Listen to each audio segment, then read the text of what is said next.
Salut les amis, c'est Polo, on se retrouve pour une nouvelle vidéo de World of Tanks. Et aujourd'hui nous allons partir avec le M7 et l'IS-4, donc c'est la vidéo que vous attendez tous. Nous allons partir avec ce fameux tir 10. Donc nous allons commencer par partir avec le M7, donc qui est un char médium américain 2 en 5. Donc c'est dans la continuation de la nouvelle série américaine. Donc c'est un char avec une très faible cadence de tir, 9 secondes de rechargement. C'est très très long pour 152 dégâts. Il a une maniabilité assez médiocre, mais il gagne en termes de blindage. Donc ça c'est plutôt pas mal. Donc on va essayer de s'appliquer et de faire quelque chose de bien avec ce char. Et ensuite vous allez me dire que j'ai pas fait de vidéo sur un tir 9. C'est tout simplement parce que j'en ai pas. Donc on passe directement au tir 10. Donc nous partons sur map mine en bataille impromptue. L'équipe adverse est équipée d'un M7, d'un Wolverine, d'un A20, d'un Alecto, d'un M3L, d'un Panzer 3 et d'un Panzer 4. Nous sommes équipés de deux M7, d'un A20, d'un Alecto, d'un Chi, d'un Netzer et d'un Panzer 3 NA. D'accord.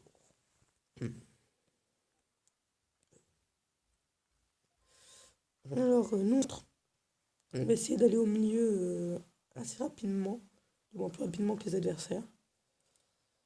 On pourra attaquer sur le côté gauche et sur le côté droit. Et ça donnera un avantage stratégique à notre team. Ah non, je me suis arrêté. Ah oui, excusez-moi, je peux aussi avoir de nunchuck. Mon joystick pardon, pour me déplacer, des fois bug, comme vous pouvez le voir ici. Ce n'est pas moi qui bouge, c'est mon toute seule qui fait un peu ce qu'il veut. C'est très embêtant. En général, ça se remet. Voilà. Ok, bon. Du coup, on aura perdu du temps qui pourrait être précieux, mais c'est pas grave. On va essayer d'éliminer ce M7 adverse. Comme ça fera un tier 5 déjà d'éliminé. Qui est totalement raté mon tir. On l'a vu qui allait haut dans les cieux. Et alors. Parfait. Oula. Il s'est retourné. J'avais pas prévu. Non, j'ai raté. Bon, on va le poursuivre parce qu'il m'a mis bien cher et j'ai envie de me manger.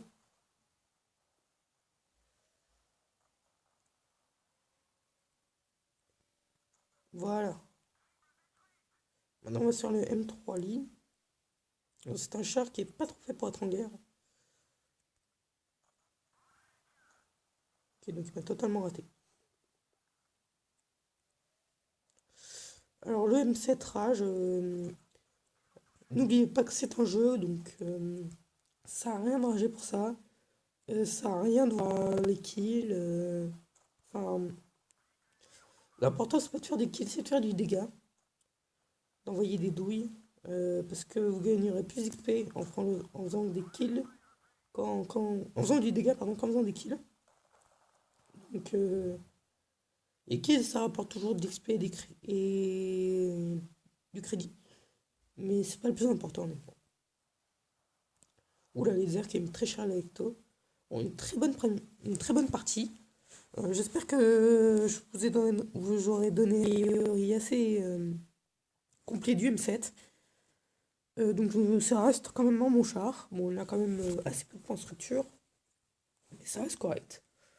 Alors sans plus attendre, nous allons partir avec l'IS-4, donc, qui est un char lourd 2 en 10 UASS. Donc c'est dans la famille du KV, tout simplement. Et donc ses avantages, c'est sa maniabilité, qui est quand même pas mal pour un lourd. Son blindage, c'est le nombre de points de dégâts qui sont quand même assez élevés, 450. Sa vitesse de rechargement, par contre, qui est un peu lente. Mais bon, c'est pas grave, on va essayer de faire les choses bien et de gagner. J'appuie au mauvais endroit. Excusez-moi. Donc nous partons sur Immerse of Taille en suprématie, pardon. L'équipe est équipée d'un FV 215B183, d'un OBJ 268, de 2 T26A, d'un T110E5, d'un Léopard PTA et d'un T54. Nous sommes équipés de moi-même, d'un IS-7, d'un Léopard 1, d'un DSTB1, d'un T26A, d'un T54 et d'un T54U1. Alors, je tiens à préciser que pour la nouvelle famille, maintenant, ce sera plus long. Parce que j'ai fait les tirs à 5 jusqu'au tir 5, c'est assez rapide. Mais ensuite, ça va être un petit peu plus long parce qu'il faut plus d'XP à rechercher. Et donc voilà. Nous, on va partir sur la base B. D. Oui, j'ai dit B. Non, pardon, D. Même c'est parce que fait trop la team. Donc je vais demander de l'aide. Alors, je sais pas si je pars tout seul ou pas. Alors déjà, la team adverse est partie plus sur le côté droit. Ok. Maintenant, on va cap la base B tranquillement. Alors, ils ont déjà perdu leur T26A, je sais pas plaisir. On a une très bonne team. On a pas mal d'avantages pour l'instant, même en termes de base. Ça fait plaisir. Et alors, nous, on va se faire ce T1105, qui est un char lourd américain, de rang 10 aussi. Moi, 369. Ça va. Joli ricochet. Donc voilà, c'est un char qui est anglais, a un très bon blindage. Mais il faut bien savoir le jouer et bien l'angler. Et donc si ça l'angle pas, voilà.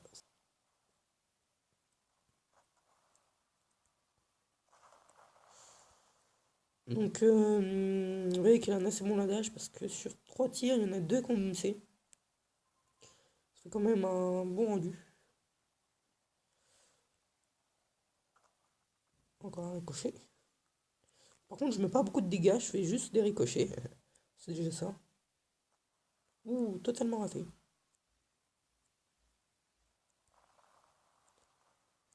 Je voulais rater. Mais ouh, faut faire très attention à lui par contre. Parfait. Ouh, on a pris très cher le B215 B183. Donc voilà, il sera éliminé. Ça fait plaisir parce que c'est un très très gros canon. Alors, oula, là-bas il y a l'OBJ.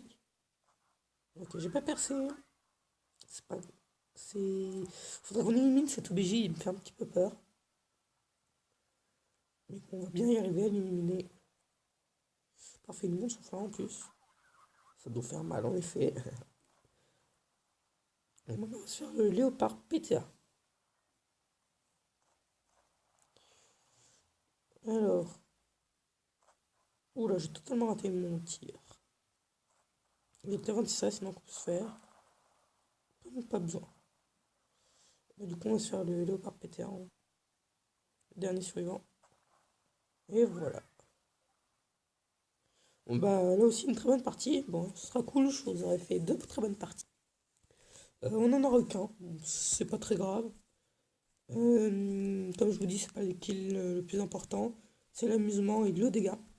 On n'aura pas fait beaucoup de dégâts non plus mal, on aura fait du 1354 et on aura gagné 17 900 de crédit. Donc c'est tout pour cette vidéo et moi je vous dis à une prochaine vidéo. Ciao.